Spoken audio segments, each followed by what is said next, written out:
ஸ்ரீ கிருஷ்ணாய நமஹ. கண்ணன் குழந்தையா இருக்கச்சே எல்லார் வீட்லேயும் போய் வெண்ணெய் திருடின்னு வந்துட்டு இருந்தார். இது பயங்கர கம்ப்ளைண்ட் யசோதைக்கு. உன் பிள்ளை இவ்வளோ வெண்ணெய் திருடுறான், இதை பண்ணுறான் அதை பண்ணுறான் அப்படின்னு. அவளுக்கு ரொம்ப கஷ்டமாக இருந்தது. என்னடா போக போக இது இன்னும் ஜாஸ்தியாகும் போல் இருக்கேன்னு பிள்ளையார்கிட்ட வேண்டிண்டா. ஒரு பூஜை ஆர்கனைஸ் பண்ணா. அந்த பூஜையில் 51 லட்டு பிரசாதமாக நைவேத்தியமாக வைக்கிறேன் அப்படின்னு வச்சுட்டு அவள் பூஜை ஆரம்பிக்கச்சே கிருஷ்ணனும் அவரோட ஃப்ரெண்ட்ஸ் எல்லாம் சேர்ந்து அங்கே வரார்.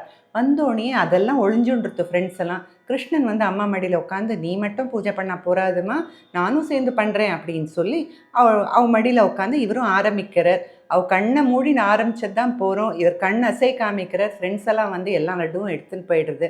கடைசியில் இருக்கிற ஒன்று எடுத்து இவர் சாப்பிட்டுடுறார்.